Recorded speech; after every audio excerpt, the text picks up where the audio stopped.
Welcome back, guys. Today I'll be sharing my subjective ranking of the top Total War mods. 2 from Attila and 3 from Medieval 2. Since these two Total War games, in my opinion, tend to have the most active and ambitious modding communities. At 5th place, we have Era's Total Conquest, a somewhat less well-known mod, but definitely an addictive one. It expands the campaign map to include the entire globe, from North America to East Asia, from Sub-Saharan Africa all the way to New Zealand. It lets you have your Europa Universalis colonization conquest fantasy, but with Total War mechanics and gameplay. I had particular fun playing as East and Southeast Asian factions such as Korea, Thailand, and Tibet, which are usually featured less prominently in Total War games. You can even play as a Sub-Saharan faction, Mali, which has a really enjoyable starting position. And at 4th place, a mod which is perhaps even less well known than Era's Total Conquest. It's called Antiquity Updated, and it's a mod for Attila Total War. It takes the game mechanics and graphics of Attila, but changes the setting back to Rome 2's time period.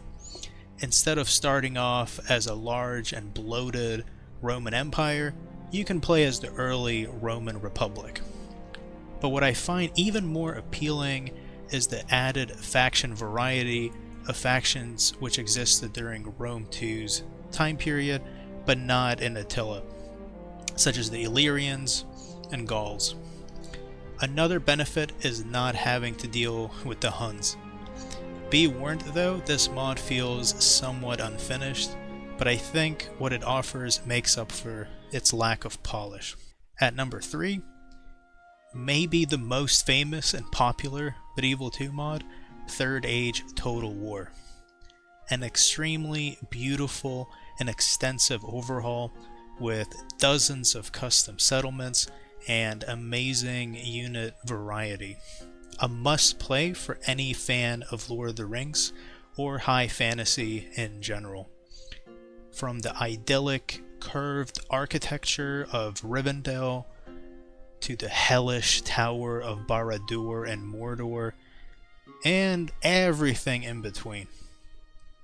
From Hobbit infantry units to Nazgul, Trolls, and Mumakil. A mod good and fulfilling enough to be replayed for over a decade. At 2nd place, Medieval Kingdoms 1212 AD. Definitely my favorite mod for Attila Total War, or at least until Dawnless Days finally releases their campaign. Medieval Kingdoms 1212 AD is the closest thing to having a Medieval 3 Total War, and is probably better than whenever Medieval 3 comes out, judging by the current state of creative assembly. Medieval Kingdoms 1212 AD has custom medieval settlements, a very varied roster of medieval units, and unique medieval-themed mechanics and events, such as the ability to join crusades, interaction with the Pope, and Holy Roman Empire election events. Overall, definitely a must-play for any fan of medieval aesthetics or medieval history. And at number 1, the mod that I play by far the most, and that I can't seem to ever get bored of, Warcraft Total War. Of course, what else would it be if you've seen any of my videos? This mod has absolutely insane faction and unit diversity. Almost every faction, except for the human ones, which are mostly the same, feel very unique and play very differently. There are 24 different playable factions. You can play as the Burning Legion or the Scourge and fulfill your bad guy fantasy of world conquest, or play as the High Elves and Lordaeron and turn the tide of history and prevent the fall of those two kingdoms. Also, the graphic graphics quality of the units is surprisingly good for a Medieval 2 mod and makes it feel less aged and ugly. I especially recommend it for Warcraft 3 players or Warcraft lore buffs. Like always guys, thank you for watching. Please leave a like if you enjoyed it, and I'll see you guys in the next one.